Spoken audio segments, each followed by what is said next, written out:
TET paper फुटी प्रकरणातील आत्मसमर्पण केलेला आरोपी सोनू कुमार किशनलाल दिवाकर याची पोलीस कोठडी भिवंडी न्यायालयाने 3 ऑगस्ट पर्यंत वाढवली आहे। रविवारी भिवंडी जिल्हा व अतिरिक्त सत्र न्यायालयात आरोपीला हजर करण्यात आले।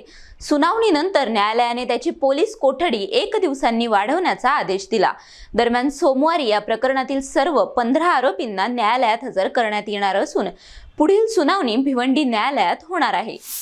आज टीईटी मधला ज्याने आत्मसमर्पण केलं होतं सोनू, त्या सोनूला आजपर्यंत मेहरबान न्यायालयाने पोलीस कस्टडी दिली होती। त्याला पुन्हा आज मेहरबान न्यायालयात आणलं होतं आणि त्या अनुषंगाने त्याची पोलीस कस्टडी ही उद्यापर्यंत कोर्टाने मान्य केलेली आहे।